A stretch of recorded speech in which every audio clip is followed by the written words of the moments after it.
ना, स्मार्टफोन का हार्डवेयर थोड़ा सा अलग टाइप से डिजाइन किया हुआ है और राउटर के हार्डवेयर भी अलग टाइप से डिजाइन किए हुए हैं उनकी जरूरत के हिसाब से, लेकिन इनमें सब में रैम रोम सब होता है। ठीक है, तो अगर मैं बात करूं कितने पॉसिबल हार्डवेयर हैं, तो रैम होता है, मैं बात कर रहा हूँ राउटर स्विच फायरवॉल कोई भी नेटवर्क डिवाइस हो। ठीक है, रोम होता है,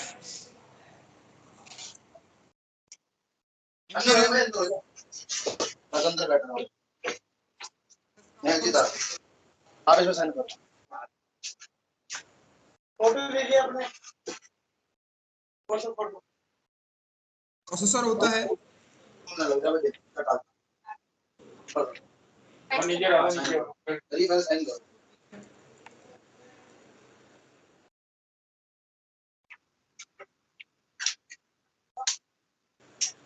ये जो हार्डवेयर है ऐसा नहीं मैं सिर्फ राउटर के बारे में बात कर रहा हूँ, कोई भी हो, राउटर स्विचेस फायरवॉल कोई भी नेटवर्क हार्डवेयर, राइट। ऐसा भी नहीं सिस्को का अदर वेंडर का भी हो, लाइक जूनिपर हो, वावे हो, उससे कोई फर्क नहीं पड़ रहा। मैं होम बेस की बात नहीं कर रहा, राइट, क्योंकि जो होम बेस मॉडम होता है ये राउटिंग भी करता है, स्विचिंग भी करता है, ये फायरवॉल भी है छोटा और वाईफाई एक्सेस पॉइंट भी है, ये मल्टीपल डिवाइस का कॉम्बिनेशन है, right, for a small network, है ना। ये जो दिखता है ना आपको, जो आप खरीदते हैं 1000 1500 वाला, इसमें सारे डिवाइस को, इसको इसे हम डीएसएल राउटर बोलते हैं, डीएसएल राउटर। तो ऐसे समझो कि ये सारे डिवाइस का कॉम्बिनेशन है, क्योंकि आपको एक होम बेस कनेक्शन लेना है तो अब router switches firewall wifi access point अलग अलग थोड़ा खरीदेंगे। बात समझ में आई? तो ये क्या है, ये राउटर भी है, ये स्विच भी है, वाईफाई एक्सेस पॉइंट भी है ये, और ये फायरवॉल भी है, बट फॉर स्मॉल नेटवर्क। ठीक है, अब देखो आपको रैम तो पता ही होगा, RAM is a read only memory, sorry random access memory, right. अब देखो मेमोरी दो टाइप की होती है, एक होता है वॉलेटाइल मेमोरी, दूसरी होती है नॉन वॉलेटाइल मेमोरी। क्या फर्क होता है इन दोनों में? मतलब रीड नहीं किया जा सकता, मतलब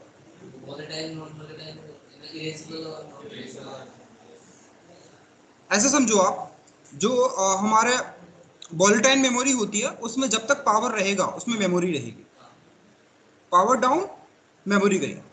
तो रैम क्या है, वॉलेटाइल मेमोरी। क्या लैपटॉप रिस्टार्ट करने के बाद रैम में कुछ रहेगा? नहीं रहेगा, रैम चली जाएगी। क्या रोम में कुछ रहेगा? बिल्कुल रहेगा। लैपटॉप रिस्टार्ट करने से आपका विंडो थोड़ा चला जाता है, जो फाइल है वो तो सेफ है आपकी। तो आपकी जो हार्ड डिस्क है वो क्या है, नॉन वॉलेटाइल मेमोरी। समझ में आया? वॉलेटाइल मतलब जब तक उसमें पावर रहेगा जब तक मेमोरी रहेगी, नॉन वॉलेटाइल पावर हो या ना हो मेमोरी नहीं जाएगी, वो परमानेंट मेमोरी है। तो रैम क्या है, वॉलेटाइल मेमोरी है, और रोम क्या है, नॉन वॉलेटाइल मेमोरी है। ठीक है, रोम में जो भी उसके बूटस्ट्रैप प्रोसेसर होता है वो सब रोम में स्टोर होता है, ड्राइवर्स सब रोम में होते हैं। ठीक है, देन आता है एमबी रैम। एमबी रैम में एक फाइल होती है जिसको बोलते हैं startup configuration.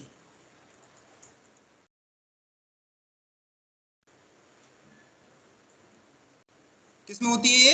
MB RAM. MB RAM मतलब non volatile random access memory. अब स्टार्टअप फाइल आगे हम देखेंगे, अभी मैं छोटा सा शॉर्ट इंट्रो दे देता हूँ स्टार्टअप कॉन्फ़िगरेशन क्या होता है। तो आपने जो कुछ भी कॉन्फ़िगरेशन किया राउटर में, उसकी कॉन्फ़िगरेशन फाइल को हम बोलेंगे स्टार्टअप कॉन्फ़िगरेशन। मान के चलो आपने किसी राउटर में 50 कमांड दी, तो जो 50 कमांड्स की जो फाइल होगी उस फाइल को क्या बोलेंगे? Startup, right. फ्लैश में इसका जो ऑपरेटिंग सिस्टम होता है आईओएस, ये स्टोर होता है।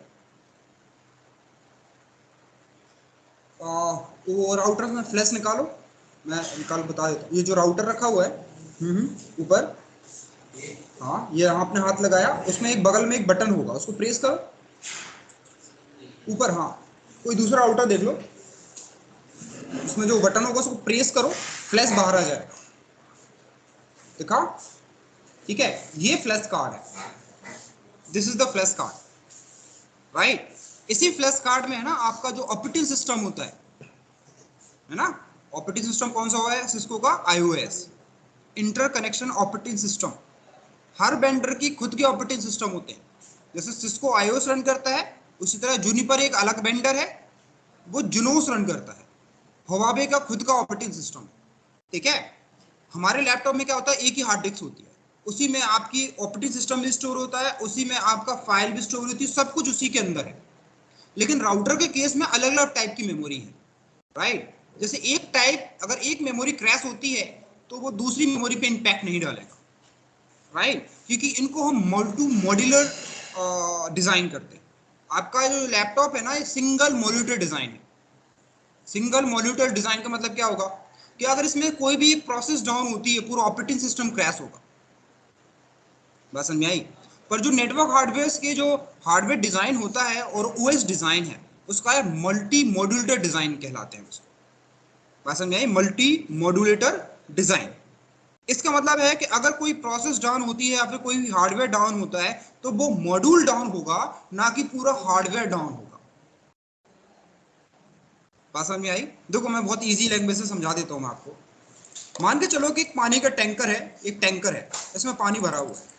अगर कहीं से भी लीकेज होता है तो पूरा पानी ही जाएगा, टैंकर खाली होगा, राइट। अब दूसरे केस में क्या करते हैं, वही एक सेम टैंकर है जिसमें आपने क्या कर दिया, पार्टीशंस कर दिए बहुत सारे,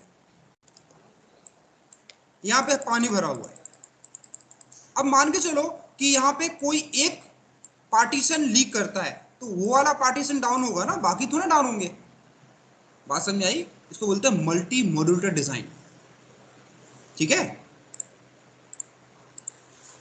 प्रोसेसर का हमको आपको पता ही है, चीजों प्रोसेस करना, और मदरबोर्ड में ये सारे हार्डवेयर कंपोनेंट्स लगे होंगे, मदरबोर्ड में सब इनबिल्ट होंगे। तो मदरबोर्ड तो हमारे लैपटॉप में भी होती है, डेस्कटॉप में भी होती है मदरबोर्ड, जिसमें हम सारे हार्डवेयर कंपोनेंट्स को लगाते हैं, राइट, दैट कॉल्ड मदरबोर्ड।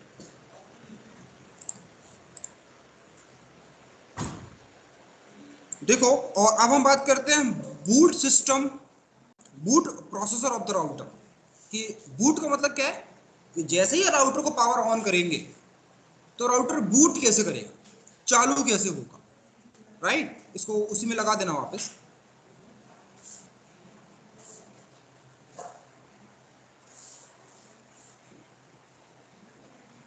ये भी इंपॉर्टेंट है, ध्यान रखना। तो सबसे पहले एक होता क्या है कि एक ड्राइवर होता है जिसको बोलते हैं बूटस्ट्रैप। अभी बूटस्ट्रैप क्या है, बूटस्ट्रैप एक ड्राइवर्स है, सबके drivers, motherboard driver, RAM driver, ROM driver, है ना, निक का ड्राइवर, फैन का ड्राइवर, इसको बोलते हैं बूटस्ट्रैप, राइट। तो सबसे पहले क्या करेगा, बूटस्ट्रैप को लोड करेगा, सॉरी पहले पोस्ट, पहले पोस्ट करेगा, देन पोस्ट। पोस्ट क्या होगा, power on sale testing.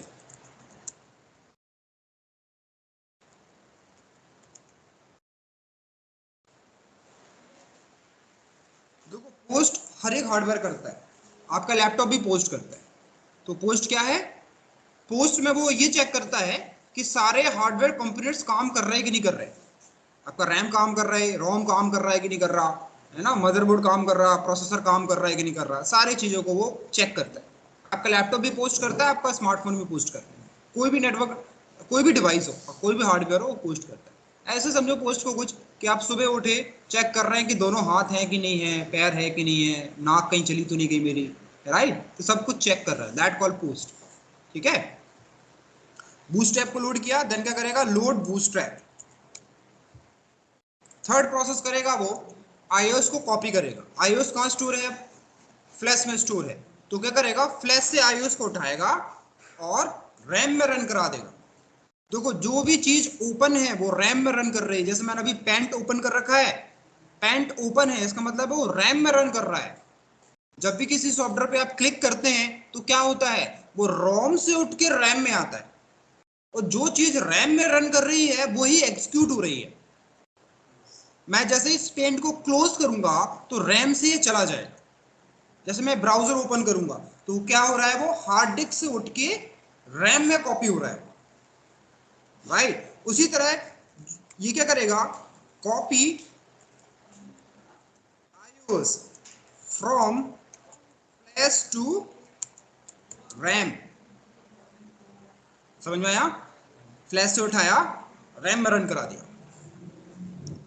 Step करेगा कॉपी स्टार्टअप कॉन्फ़िग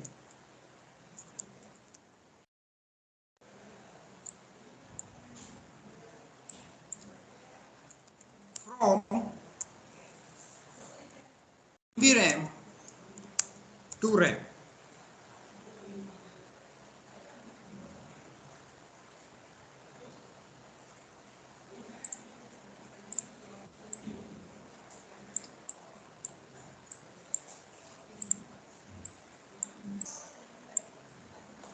फाइनली वो आपको कमांड लाइन दे देगा। ठीक है, 4 स्टेप्स है उसकी boot sequence. MB RAM to RAM, M sorry ये बी है, एन थोड़ा गलत लिख दिया, कोई बात नहीं, एम भी है वो। ठीक है,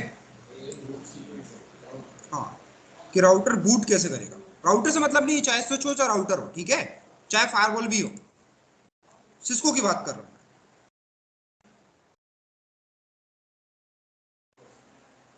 हाँ, इसी तरह से बूट करेगा। बूट का मतलब क्या है, जैसे आपने राउटर को ऑन किया,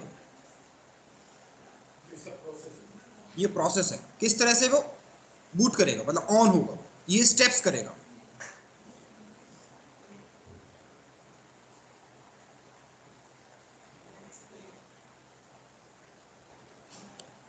अब देखो, सिस्को भी ना 3 तरह के ऑपरेटिंग सिस्टम रन करता है।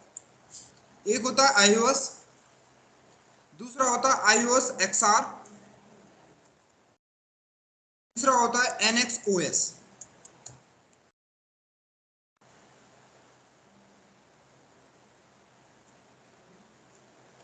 तो मैं अभी एक शॉर्ट इंट्रो दे देता हूं कि ये कहां यूज होंगे। जो iOS होगा वो इंटरप्राइज नेटवर्क हार्डवेयर में यूज किया जाएगा। इंटरप्राइज नेटवर्क हार्डवेयर का मतलब क्या मतलब होगा? इंटरप्राइज, इंटरप्राइज का मतलब होगा ऐसे हार्डवेयर जो कंपनी यूज करेगी, इनसाइड द नेटवर्क यूज होंगे। इंट्रानेट में बताया था ना, इंट्रानेट और इंटरनेट। तो जो iOS है, iOS सिंपल जिसको बोलते हैं, ये इंटरप्राइज नेटवर्क हार्डवेयर में यूज किए जाएंगे। ठीक है,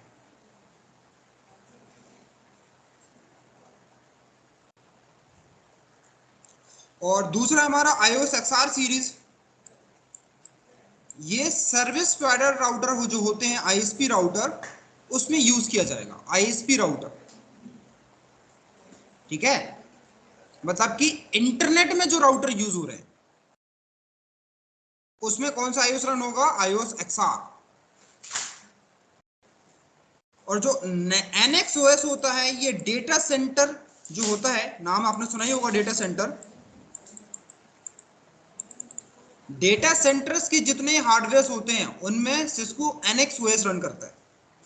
NX मतलब नेक्सस ऑपरेटिंग सिस्टम, NX मतलब नेक्सस। वैसे ये गूगल का भी आता है स्मार्टफोन नेक्सस के नाम से, शायद मैंने थोड़ा सुना होगा, शायद मे भी शायद। ठीक है, तो NX OS का यूज करेंगे फॉर डेटा सेंटर डिजाइन। तो जितनी भी डेटा, और हाँ एक और चीज आपको पता है, डेटा सेंटर डिजाइन के लिए सबसे बेस्ट हार्डवेयर होते हैं सिस्को के।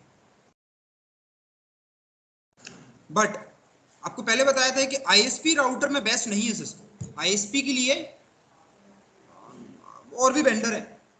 ठीक है, एंटरप्राइज नेटवर्क के लिए भी बहुत सारे वेंडर है। मतलब ऐसा है कि एंटरप्राइज नेटवर्क में चाहे मैं सिस्को यूज करूं, जूनिपर यूज करूं, नेटवर्क में ज्यादा इंपैक्ट नहीं होगा, दोनों लगभग एक जैसे ही है। लेकिन जब बात डेटा सेंटर डिजाइन की आती है तो वहां पे NX OS का कोई तोड़ नहीं है।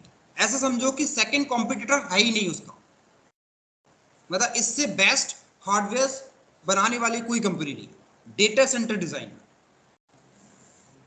हम्म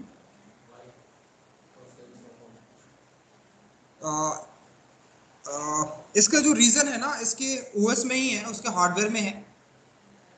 आ, कुछ टाइम बाद आ जाएगा समझे। ठीक है, बट अभी ऐसे याद रख लो, मतलब ऐसे कि डेटा सेंटर्स में हमेशा हम सिस्को को ही प्रेफर करते हैं, और एंटरप्राइज नेटवर्क में भी सिस्को को प्रेफर करते हैं। बट सर्विस प्रोवाइडर नेटवर्क में हम सिस्को को इतना प्रेफर नहीं करते। अब इसकी बहुत सारे रीजन है, तो जैसे जैसे आगे बढ़ेंगे तो आपको कुछ आइडियाज होंगे कि ऐसा क्यों, है ना।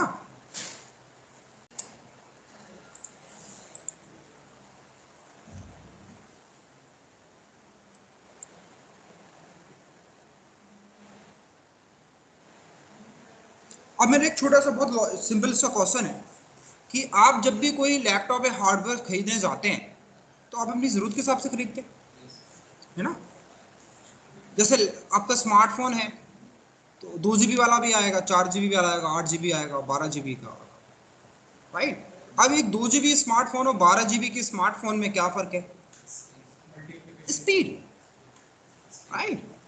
वो ज्यादा अच्छा परफॉर्म करेगा, प्रोसेसर भी अच्छा होगा, ज्यादा चीजों को हैंडल कर पाएगा, राइट। लेकिन 2 GB वाला स्मार्टफोन है, 4 GB वाला भी स्मार्टफोन है, 12 GB वाला भी स्मार्टफोन है ना। उसी तरह है ना नेटवर्क हार्डवेयर होता है। तो नेटवर्क हार्डवेयर को सिस्को ने 3 कैटेगरी में डिवाइड करके रखा, जिसको हम बोलते हैं access layer, distribution layer and core layer, right. तो मैं एक छोटे से एग्जांपल से मैं आपको समझाता हूं। मान के चलो कि एक कंपनी है जिसमें 3 फ्लोर है, कोई ऑर्गेनाइजेशन है जिसमें 3 फ्लोर है, और हर एक फ्लोर पे तकरीबन 1000 जो होस्ट है वो रखे हुए हैं इन ईच फ्लोर, राइट। अब आपका टास्क है कि सारे होस्ट को आपको कनेक्ट करना है। तो आप क्या करते हैं, एक स्विच लेते हैं, आप चाहे मल्टीपल स्विच ले लें, और इस स्विच से सारे जितने भी आपके होस्ट हैं आप उनको कनेक्ट कर देते हैं।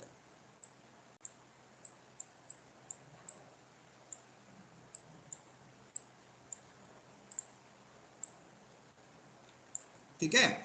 सेम इस से आप क्या करते हैं, बीच वाले फ्लोर पे भी सेम डिजाइन करते हैं, और जो ग्राउंड फ्लोर है उस पर भी सेम डिजाइन करते हैं। तो इससे क्या फायदा होगा कि हर फ्लोर वाले भी आपस में कम्युनिकेट कर पाएंगे। अब हम क्या चाहते हैं, जो फ्लोर्स वाले जो होस्ट है ये भी आपस में डेटा ट्रैफिक कम्युनिकेट कर सके, मतलब ये भी कम्युनिकेट कर सके। तो आप क्या करते हैं, एक ग्राउंड फ्लोर पे एक स्विच लेते हैं,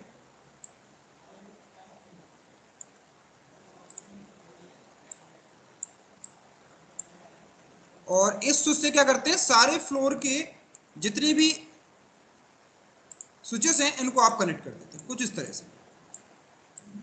तो इससे क्या फायदा होगा, फ्लोर वाले आपस में कम्युनिकेट कर पाएंगे और हर फ्लोर भी आपस में डेटा ट्रैफिक कम्युनिकेट कर पाएगा, मतलब उनके बीच में कनेक्टिविटी हो जाएगी, राइट। अब मान के चलो कि कंपनी का बिजनेस थोड़ा ग्रोथ हुआ और कंपनी ने इसी तरह का एक टावर और बना दिया। तो आपने क्या किया, सेम यहाँ पे डिजाइन बनाया,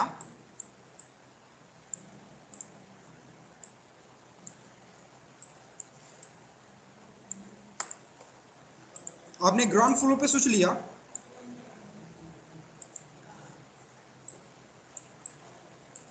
और आपने इन सारे हार्डवेयर को इससे कनेक्ट कर दिया, राइट। अभी मान के चलो टावर ए है, this is the tower B. अब मैं चाहता हूं टावर ओ और टावर बी भी आपस में कम्युनिकेट करें, उनके बीच में भी कनेक्टिविटी मुझे देनी है। तो आपने क्या किया कि एक स्विच और लिया और इन दोनों को कनेक्ट कर दिया, राइट। तो इससे क्या फायदा होगा, टावर ए और टावर बी भी आपस में कम्युनिकेट कर पाएंगे। इसी के अंदर आप सीसीटीवी कैमरे लगा सकते हैं, अपना मेल सर्वर बना सकते हैं, अपना स्टोरेज डिवाइस लगा सकते हैं, राइट। आप अपना सैन बना सकते हैं, है ना। और आप अपना मेल सर्वर भी बना सकते हैं, है ना, जैसा आउटलुक है, अब उससे आप इंटरनली मेल सर्वर बना सकते हैं, आईपी फोन लगा सकते हैं, पर इंटरनेट एक्सेस नहीं होगा, ठीक है। अब बंदे बोलते हैं कि हमें इंटरनेट भी चाहिए, तो आप क्या करते हैं कि यहाँ पे एक राउटर लेते हैं और एक फायरवॉल लेते हैं,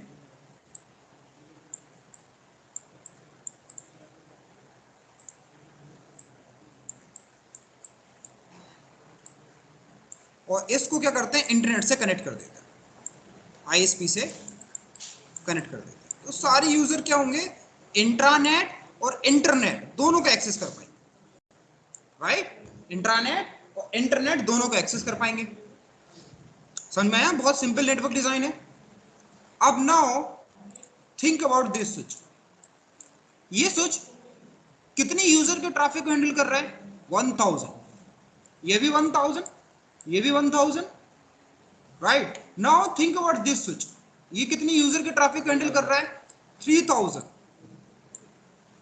now think about this switch, ये तकरीबन 6000 यूजर के डेटा ट्रैफिक को हैंडल कर रहा है। अब मेरा सिंपली क्वेश्चन है, क्या ये हार्डवेयर और ये हार्डवेयर सेम होना चाहिए? नहीं, इसकी कैपेसिटी ज्यादा होनी चाहिए compare to this one, right. तो इसी को सिस्को ने 3 पार्ट में डिवाइड कर दिया। जिस हार्डवेयर से आप directly and point device connect करेंगे, इस तरह के सारे हार्डवेयर को हम बोलेंगे एक्सेस लेयर। सारे हार्डवेयर, इसमें कई मॉडल नंबर हो सकते हैं, जैसे यहाँ पे जितने भी आपको स्विचेस दिख रहे हैं ना, ये सारे एक्सेस लेयर के, राइट। अब जैसे जैसे एग्जांपल में अगर आपको लिखूं 2960,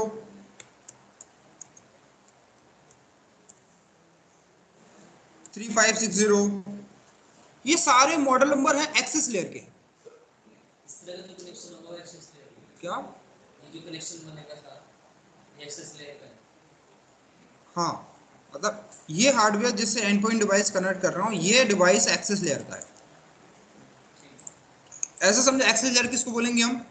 जिससे आप एंड पॉइंट डिवाइस कनेक्ट करेंगे, जिससे आप यूजर्स कनेक्ट करेंगे, that device call access layer. और जिससे एक्सेस लेयर कनेक्टेड होगी, that device call distribution layer या एग्रीगेशन लेयर। तो ये क्या कहलाएगा? Distribution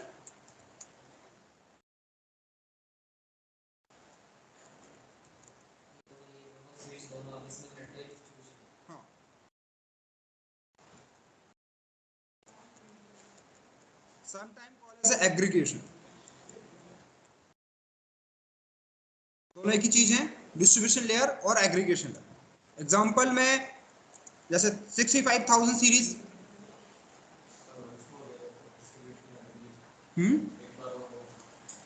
access when the access layer and access layer connected होंगे, जिस डिवाइस से एक्सेस लेयर कनेक्ट करेंगे आप, that device called distribution layer, right.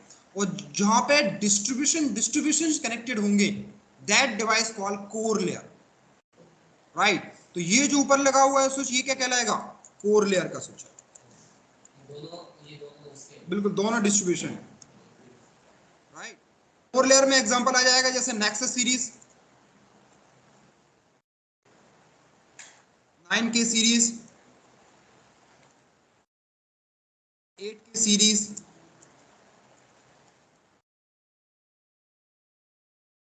Nexus series, ये सारे कोर लेयर के हार्डवेयर हैं। अब देखो कॉमन सेंस है, एक्सपेंसिव कौन होगा? कोर। आपको पता है कोर की प्राइस क्या होती है? सबसे चीपेस्ट हार्डवेयर होता है 30 लाख से स्टार्टिंग इसकी, सबसे सस्ता सिस्को का, और इनकी प्राइस करोड़ों तक जाती है। कभी आपने देखा 2 करोड़ का स्विच? कोई नहीं। जब डेटा सेंटर डिजाइन में जाना, क्या प्राइस होते हैं फिर पोर्ट्स वाइज कितने पोर्ट्स हैं इसके अंदर? पोर्ट से फिक्स नहीं है, वो तो डिपेंड करता है मॉडल पे, कितने भी हो सकते हैं। ऐसा कुछ नहीं है कि एक 24 से 48 पोर्ट से ऊपर कोई स्विच नहीं आएगा। देखो मैं आपको दिखाता हूँ अभी, जो जी स्विचेस है ना आपके बराबर होंगे, इतने बड़े बड़े इंसान के बराबर स्विचेस होती है, राइट। और इन स्विचेस में कैपेसिटी होती है कि ये 10 TBPS तक के ट्रैफिक को हैंडल कर सकते हैं। देखो मैं आपको दिखाता हूँ, ये समझ में आया? मेरा सिर्फ यहाँ ये इस नेटवर्क को बनाने का मोटो सिर्फ 3 चीजें समझाने का था। एक्सेस लेयर क्या है, what is the access layer, what is the distribution layer, what is the core layer. समझ में आया? ये एक ब्लॉक डायग्राम है, मतलब ये रियल डायग्राम नहीं है, मैं सिर्फ समझाने के लिए बनाया।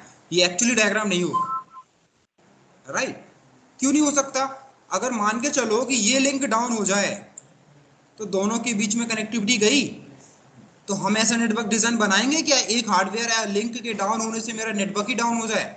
ऐसा तो नेटवर्क कभी नहीं बनाएंगे हम, ना ही कोई डिजाइन करेंगे कभी ऐसा, राइट। तो ये नेटवर्क जो मैंने बनाया है, ये सिर्फ आपको लेयर समझाने के लिए बनाया कि access, what is the access layer, what is the distribution layer, what is the core layer, बस। ठीक है। ये सारी चीजें आप सिस्को की वेबसाइट पे भी जाके देख सकते हैं कि कौन सा मॉडल नंबर कहाँ पे है। तो सिंपली cisco.com पे जाना, सिस्को की वेबसाइट पे, click on cisco.com, go for product and services, go for product and networking, go for switches. Routers देखना है, क्या देखना है आपको, जैसे मुझे स्विचेस देखना है, क्लिक ऑन स्विचेस। तो स्क्रॉल डाउन करें तो यहाँ पे आपको डिफरेंट टाइप के हार्डवेयर दिखाई देंगे, access, core distribution, data center, industrial, right. अब जैसे मुझे डेटा सेंटर के देखना है तो क्लिक ऑन, ये सभी कोर सीरीज के हैं। तो यहाँ पे आप नोटिस करें, ये जो दिख रहा है, अब ये बताओ इस स्विच में कितने सारे पोर्ट्स होंगे। अगर आपको दिख रहा होता तो कोई फिक्स नहीं कर सकता ना कितने फिक्स है, राइट। तो इसकी जो हाइट दिख रही है ना, ये एक इंसान के बराबर होती है, 5 फीट 4 फीट की इनकी हाइट होती है। कोर में हम देखो, कोर में पावर सप्लाई भी डुअल होती है, रैम डुअल, मदरबोर्ड डुअल, सब कुछ डुअल डुअल होता है। एक पावर के कट होने से कुछ नहीं होता, दूसरा पावर है, राइट। इसकी चेजेस भी डुअल होती है, सब कुछ डुअल डुअल, एक काम नहीं होता, ठीक है। अब जिसमें वो स्विचेस में सिंगल पावर सप्लाई है, बस में डबल पावर सप्लाई है, एक निकाल देंगे तो कोई बात नहीं, दूसरे से काम चल जाएगा। पावर सप्लाई भी डिफरेंट रेट से आती होगी। बिल्कुल, ठीक है। सो अब जैसे कि ये आपको अगर दिख रहा हो, तो अगर आप किसी जैसे किसी भी उसमें जाके चेक करें, मैं इसी में इसकी जो मॉडल्स को कंपेयर करूं, तो आप यहाँ नोटिस करेंगे कि इसमें देखो सारा कुछ दे रखा है। इसमें NX OS रन करता है,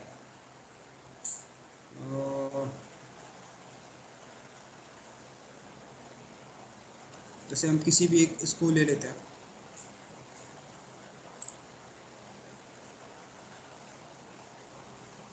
तो ये पूरा कंपेयर करके बता रहा है किस मॉडल नंबर में क्या क्या फीचर्स हैं। ये मॉडल नंबर है, ये क्या उसकी टेक्निकल डिटेल है। तो आप नोटिस करें यहाँ पे आपको दिख रहा हो 10 गीगा केस के पास 64 पोर्ट है, और यहाँ पे आपको ये बता रहा है कि ये देखो, ये जो स्विच है कितना ट्रैफिक हैंडल कर सकता है, 25 TBPS। देखो जूम करके दिखाऊं, देखो यहाँ पे थ्रॉसपुट बता रहा है ना कि टोटल, जैसे ये मॉडल नंबर है, ये वाला मॉडल नंबर आपको दिख रहा हो तो यहाँ पे कितना दिख रहा है, 25 TBPS। मतलब ये जो हार्डवेयर है 25 TBPS तक की डेटा ट्रैफिक हैंडल कर सकता है। अब ये कितना होता है, आप इमेजिन करो कि आपके लैपटॉप में 1 TB हार्ड डिस्क होती है, 1 TB कितना हो जाएगा, 1000 GB, है ना। आपको 1000 GB एक लैपटॉप से दूसरे लैपटॉप में ट्रांसफर करना हो तो कितना टाइम लगेगा, पेन ड्राइव से 4-5 घंटे लग जाएंगे आप 1 TB ट्रांसफर करने में, राइट। इमेजिन करो ये 25,000 GB with in the second transfer कर रहा है। आपने आई ब्लिंक की, उसने 25,000 GB डेटा ट्रांसफर कर दिया, राइट। सो अब इतनी स्पीड के लिए पैसा भी देना पड़ेगा। तो इनकी जो प्राइस होती है ना, स्टार्टिंग 30-40 लाख से स्टार्ट होती है, राइट। और 1 या 2 करोड़ तक जाते हैं, 10-10 करोड़ के स्विचेस आते हैं। मैंने आपको स्टार्टिंग बताया था data center is expensive, cheap नहीं होता, बहुत एक्सपेंसिव है। ये सुन लो, 2-2 करोड़ के अगर आपने 5 स्विचेस भी रख दिए तो 10 करोड़ तो सिर्फ आपके हार्डवेयर का खर्चा है, राइट। बट आप टेंशन लो, आपको नहीं खरीदने हैं, हमें इन पे काम करना होता है, राइट। हमें इसको कॉन्फ़िगर ट्रबल शूट करना होता है, मैनेज करना देखते हैं, हम इनको खरीदते नहीं है, राइट। जिनकी प्राइस है, ये तो आपका पूरा जिंदगी भर की कमाई होगी जितनी इनकी प्राइस है, ठीक है। तो इसी बात से समझ जाओ कि भाई पेटीएम इतनी बड़ी कंपनी है, वो अभी तक अपना डेटा सेंटर नहीं बना पाया। वो कंट्रोल एस में अपना डेटा सेंटर यूज कर रहा है, कंट्रोल एस में उसने बना रखा है। अब वो प्लानिंग कर रहा है बनाने की, क्योंकि हार्डवेयर कॉस्ट और प्लस उसके हिसाब से आपको रिसोर्सेज चाहिए, बंदे भी चाहिए जो इस तरह का काम कर सके, और राइट बहुत सारी चीजें खरीदनी पड़ती हैं। ठीक है, अब देखो इन 3 लेयर्स पे सिस्को ने 3 तरह के नेटवर्क आर्किटेक्चर को रिकमेंड किया। अब आप नेटवर्क आर्किटेक्चर का मतलब क्या है कि किस तरह से नेटवर्क डिजाइन करेंगे आप। अब इस तरह के डिजाइन तो हम बिल्कुल नहीं करेंगे। अगर ये लिंक डाउन हो गया तो दोनों टावर की कनेक्टिविटी गई, हार्डवेयर डाउन हो गया तो भी कनेक्टिविटी गई। तो हम ऐसा तो कभी डिजाइन नहीं करें। तो इसलिए सिस्को ने 3 तरह के नेटवर्क आर्किटेक्चर को रिकमेंड किया, जिसको हम बोलते हैं 3 टियर, 2 टियर और स्पाइन लीफ नेटवर्क आर्किटेक्चर। समझा देता हूं, ये इजी है।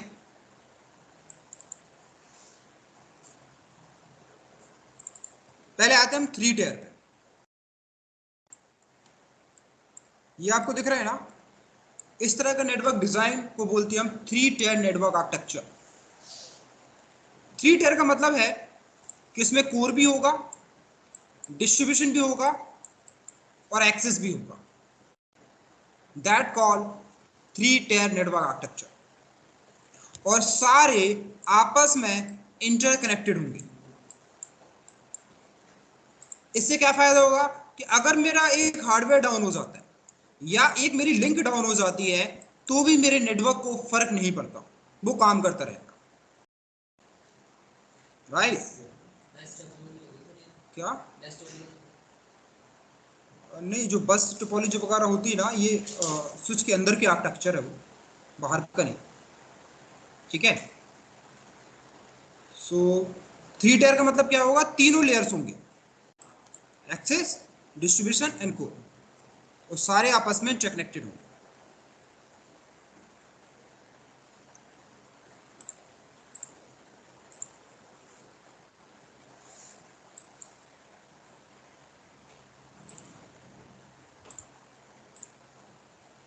इस समय 3 टियर, और इसमें जो रेशियो रहेगा वो होगा 1 से 2 का, मतलब कि एक कोर पे 2 डिस्ट्रीब्यूशन। राइट? अब देखो यहां पे एक वर्ड आता है जिसको बोलते हैं हम हाई अवेलेबिलिटी। हाई अवेलेबिलिटी समझ लेते हैं क्या होता है। देखो उसके नाम से समझ रहा है, high availability, maximum available time. तो हम इस तरह का नेटवर्क डिजाइन क्यों कर रहे हैं, ताकि हम हाई अवेलेबिलिटी को अचीव कर सकें। Right? So be try to achieve maximum uptime. Right? तो मैक्सिमम अप टाइम को हम टेक्निकली लैंग्वेज में क्या बोलेंगे, हाई अवेलेबिलिटी। राइट? तो हाई अवेलेबिलिटी मतलब कि मैक्सिमम अवेलेबल टाइम, जितना ज्यादा हो सके उतना, क्योंकि 100% अप टाइम पॉसिबल ही नहीं है। क्यों पॉसिबल नहीं है? क्योंकि कुछ ना कुछ फॉल्ट हो सकता है। आईएसपी भी आपको, कोई भी जब इंटरनेट कनेक्शन लेंगे तो वो आपको 100% अप टाइम की गारंटी कभी नहीं देता। वो ये बोलता है कि 99% अप टाइम रहेगा मेरा। राइट? उसी तरह जो डेटा सेंटर डिजाइन किए जाते हैं उसमें भी हम बोलते हैं हमारा अप टाइम रहेगा 99.99 अप टाइम रहेगा। अप टाइम मतलब कब तक मेरा जो नेटवर्क है वो चलता रहेगा। अगर मेरा नेटवर्क या डिजाइन मेरा डाउन क्रैश करता है, ठीक है, तो वही, जैसे कि आप इससे समझ जाओ कि गूगल और फेसबुक जैसी कंपनी जो हैं वो भी 100% अप टाइम अचीव नहीं कर पाती। 100% अप टाइम अचीव करने का मतलब क्या है कि वो कभी डाउन ना हुआ हो। एप्लीकेशन 5 घंटे 4 घंटे के डाउन होती है। हाँ, जैसा शायद आपने सुना भी हुआ, शायद इंस्टा वगैरह फेसबुक डाउन था 4-5 घंटे के लिए। गूगल भी डाउन हो चुका है, ऐसा नहीं एक बार, कई बार डाउन हो चुका है। तो जब इतनी बड़ी टेक कंपनियां हैं वो 100% अप टाइम नहीं दे पाती, समझ में आया? तो इसलिए हम यहाँ पे हाई अवेलेबिलिटी का जो जो कॉन्सेप्ट वो आया। हाई अवेलेबिलिटी का कॉन्सेप्ट क्या है, मैक्सिमम अप टाइम। तो हाई अवेलेबिलिटी हम अचीव करते हैं बहुत सारे प्रोटोकॉल्स को नेटवर्क डिजाइन करके। हम इस तरह से डिजाइन करते हैं कि हमारा मैक्सिमम अप टाइम रहे। ठीक है, यहाँ तक कि मुझे ऐसा नहीं लगता कि कोई भी ऐसी कंपनी होगी जो कभी डाउन ना हुई, कोई भी कंपनी नहीं है। चाहे बैंकिंग ले लो, पेटीएम, पेटीएम तो आजकल पता नहीं कितनी बार डाउन हो रहा है। कल रात को ही 2-3 मिनट के लिए डाउन हो गया था। क्या?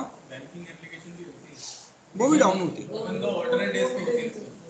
हाँ राइट, क्योंकि 100% की गारंटी कोई नहीं ले सकता, क्योंकि ये हार्डवेयर हैं, कभी भी डाउन हो सकते हैं, इनका कोई भरोसा तो नहीं है।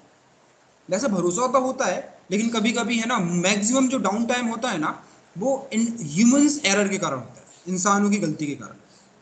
अब इसी बात से समझ जाओ, मतलब अगर मैं आपको एक रियल टाइम का सिनेरियो बताऊं कि एक इंसान की गलती से कितना नुकसान हो सकता है किसी ऑर्गेनाइजेशन को। मेरे जो कजिन सिस्टर है, उनकी टीम में एक ट्रेनी आई थी, बेंगलोर में वर्किंग है, एसेंचर में। सो उनका जो प्रोजेक्ट है वो कैनेडियन बैंक का है, कनाडा का एक बैंक है, नाम मुझे याद नहीं, उसका प्रोजेक्ट है, राइट। तो होता क्या, जो नए बंदे होते हैं ना, उनको फायरवॉल का एक्सेस नहीं होता, जो जितने भी बैंक के बीपीएन्स होते हैं वो सारा फायरवॉल्स पे ही मैनेज किए जाते हैं। तो उस ट्रेनी की कुछ गलती के कारण तकरीबन 45 मिनट्स के लिए, 40 से 45 मिनट के लिए एक साइट पूरी डाउन थी। मतलब एक एरिया का पूरा बैंक डाउन था, डाउन हो गया एक मिस्टेक के कारण, रूल्स डिलीट होने के कारण। ऐसे समझो कि दिल्ली का पूरा एसबीआई डाउन, राइट, 45 मिनट के लिए। और 45 मिनट में उस कंपनी को नुकसान हुआ था 120 करोड़ का। और गलती किसकी थी? उस ट्रेनी की गलती थी, राइट। क्योंकि जब आप रियल प्रोडक्शन नेटवर्क पे काम करते हैं, तो आपका एक एक चेंजेस या एक एक कमांड पूरे नेटवर्क पे इंपैक्ट डालता है, ठीक है।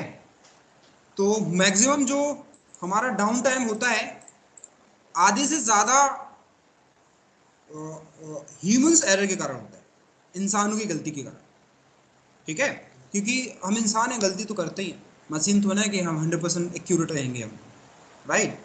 हमें भी बहुत सारे हैं, कई बार इमोशनल भी हो जाते हैं कभी कभी हम, क्योंकि मशीन अलग तरीके से काम करती है, हम अलग तरीके से काम करते हैं। कभी कभी हमारा काम करने का मन भी नहीं होता, कभी हम थक भी जाते हैं, कभी कभी आलस के कारण नहीं करते ऐसा, ठीक है। तो बहुत सारी चीज़ें होती हैं।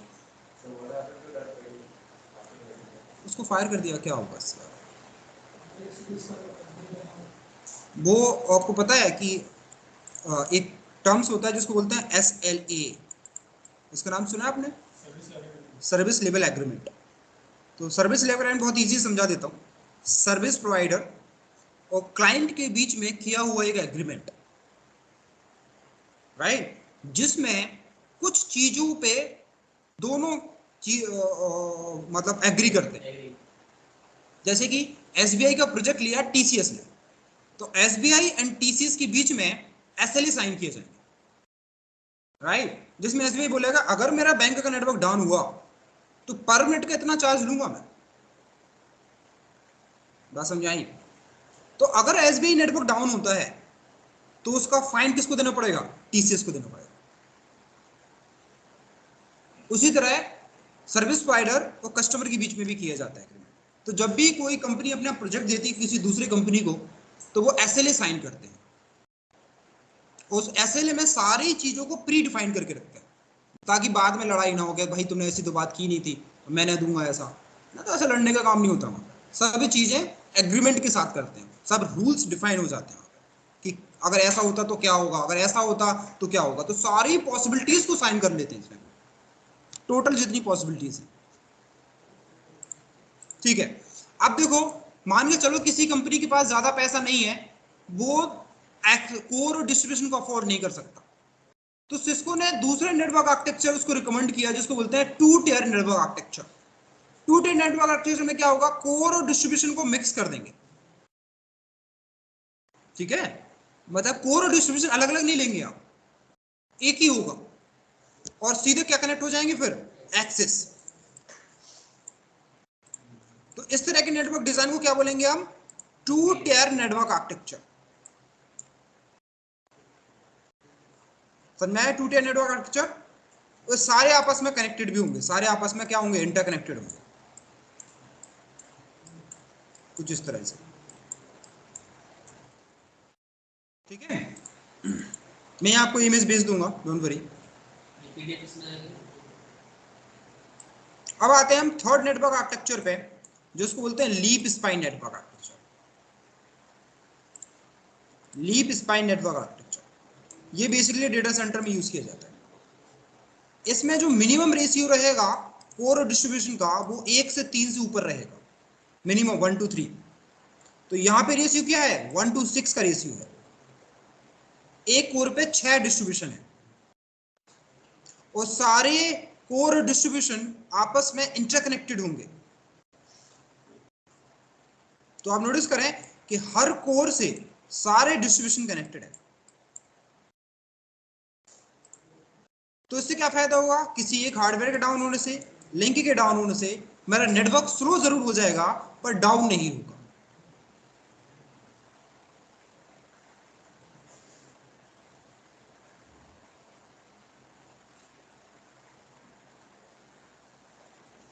नीचे वाले एक्सेस में ये सब एक्सेस है जिससे एंड पॉइंट डिवाइस कनेक्ट होगा। ऊपर वो हो गया। ये डिस्ट्रीब्यूशन है, ये कोर है।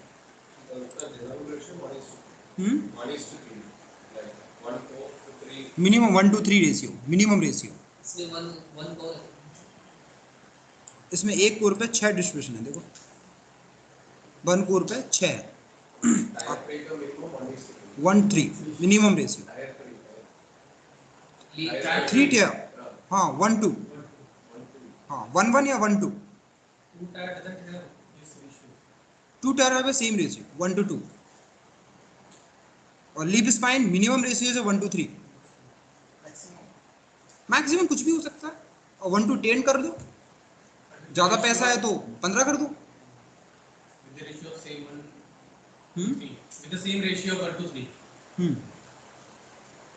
ये रेशियो बढ़ा भी सकते हैं ना, 1 to 7 भी कर सकते हैं, आपकी इच्छा है। 1 to 8 भी कर सकता हूँ मैं। एक कोर पे 8 डिस्ट्रीब्यूशन लगा सकता हूँ। इस पे हमारे एक कोर पे कितने 6 डिस्ट्रीब्यूशन है। दो कोर पे 6 डिस्ट्रीब्यूशन है, एक कोर पे 3 हो गए। नहीं ऐसा नहीं, मतलब एक कोर पे ही लेंगे, मतलब एक के हिसाब से ही लेंगे। कोर पे हम 6 भी कर सकते हैं। बिल्कुल, ये जो है ना बढ़ा सकते हैं, आपकी इच्छा, डिपेंड करता है आपकी जरूरत के हिसाब से। डिपेंड्स की कोर जो प्रोडक्ट हमारा वो सपोर्ट करता है नहीं करता है, इन सारे एग्रीगेशन को। हाँ, ये थोड़ा सा मॉडल नंबर, हार्डवेयर कैपेसिटी, इन चीजें देखना होता है। तो मैं से एक ओवरव्यू आइडिया दे रहा हूँ मैं केवल। ये ब्लॉक डायग्राम है, ये भी रियल डायग्राम नहीं होगा, ब्लॉक डायग्राम है। इससे आपको एक आइडिया होगा कि मुझे नेटवर्क डिजाइन कैसे करना है। ठीक है, हाँ उनके पास तो बहुत बड़ा डेटा सेंटर है, यूट्यूब पे वीडियोस है, देखना, मतलब कई एकड़्स में उसका डेटा सेंटर है।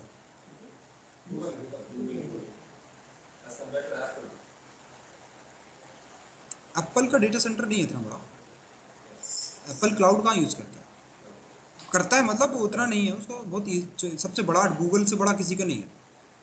सबसे बड़ा जो डेटा सेंटर है वो गूगल के ही है। अमेज़न का भी नहीं है। सबसे बड़ा गूगल के, अमेज़न का उतना ही है लगभग, थोड़ा सा बड़ा होगा। क्लाउड के अगर देखा जाए तो अमेज़न काफी बड़ा है। तो इवन जो सर्विसेज अमेज़न देता है क्लाउड पे वो गूगल नहीं देता है। नहीं देने लगा अब तो, माइक्रोसॉफ्ट भी देता है। बेसिकली वो सिर्फ क्लाउड में है ना, गूगल तो सब में, उसका फिजिकल भी है, क्लाउड भी है। उतना जितना अमेज़न मतलब जो क्लाउड में दे रहा होगा उतना ज़्यादा स्टोरेज तो सिर्फ यूट्यूब खा गया होगा उसका। यूट्यूब का जो स्टोरेज है ना उतना तो उसका उतना ही हो गया होगा। ठीक है, क्योंकि अमेज़न का कोई इस तरह सा वो नहीं है ना यूट्यूब जैसा कोई concept. In terms of size Google है, in terms of size, memory, कितना स्टोरेज है उसके पास, गूगल के पास सबसे बड़ा है। वैसे एक कंपनी है कंट्रोल एस, उसका भी बड़ा डेटा सेंटर बड़ा है इंडिया में। इंडिया में आई थिंक उसी का ही बड़ा है सबसे बड़ा। कंट्रोल एस का नाम सुना है आपने?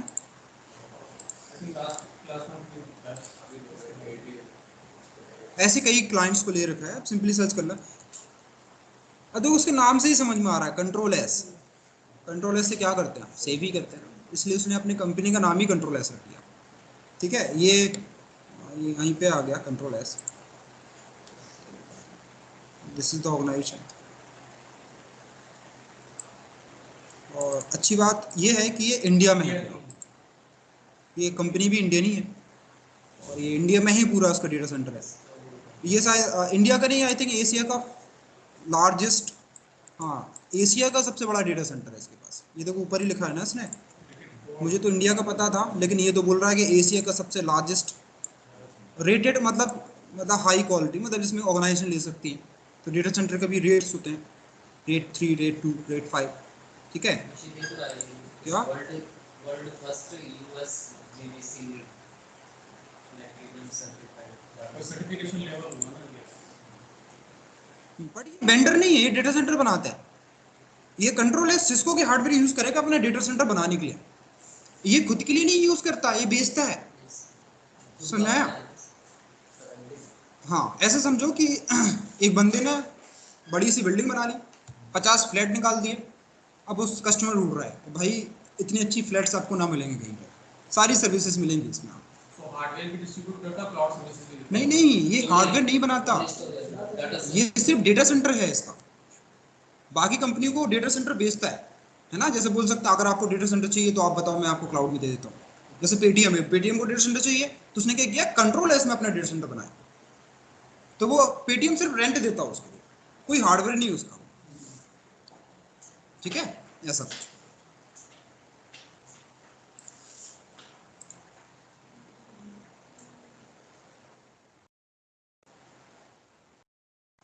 ठीक है, सो आई थिंक आपको समझ में आया होगा, राइट।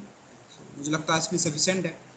और कोई क्वेश्चन हो तो पूछ लीजिए किसी को। इसमें सर इस टाइम में इसमें लिखा है कि ओनली ये जो लेक्चर्स हैं मतलब only for 30 days available, after उसके बाद ऐसा कुछ है। हाँ, वो वीडियो सिर्फ 30 डेज तक रहेगी। अगर आप चाहें उसको डाउनलोड भी कर सकते हैं, लॉन्ग प्रेस करें डाउनलोड हो जाएगा। डाउनलोड तो का आपको ऑप्शन जो आता लगता है कि जो वीडियो आपके लिए अच्छी रहेगी तो इन फ्यूचर के लिए डाउनलोड कर लें। डाउनलोड जो नॉलेज का जो हाँ, जो आपको लगे ये टॉपिक्स रियली इंपॉर्टेंट है तो वो वीडियो डाउनलोड कर लें।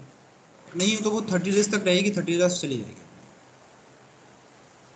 फ्यूचर में जो हम वर्क करेंगे और आफ्टर सर्विसेज पे, तो उसके जो कंपोनेंट्स होंगे तो उसकी डिटेल में डेफिनेटली नॉलेज शेयर होगी। हाँ, उसके लिए आगे मैं प्रैक्टिस, बताऊँगा। हाँ उसके प्रैक्टिस के लिए सभी के करेंगे। हाँ, प्रैक्टिस देखो, थ्योरी आप ऑनलाइन कर सकते हैं, आप लैब ऑनलाइन मैं रिकमेंड नहीं करता। वैसे सब कुछ वर्चुअलाइजेशन पे हो जाता है, लेकिन क्या होता है कि जो आप प्रोसेस होते हैं ना तो इतना ज़्यादा समझ में नहीं आता वर्चुअली में। मैं रिकमेंड यही करता हूँ कि पहले तो आप स्टार्टिंग के लैब रियल हार्डवेयर पे करें। तो जब भी लैब हो तो आप आएँ, थ्योरी क्लास भले आप ऑनलाइन ज्वाइन करें, राइट। बट जिस दिन लैब हो उस दिन आप लैब प्रैक्टिस करने आए, अगर आप आ सकते हैं, ठीक है। बाकी आपको जो भी बेटर लगे, जो भी आपको बेस्ट है, ठीक है। सो बाकी आज के लिए यहीं ख़त्म करते हैं। और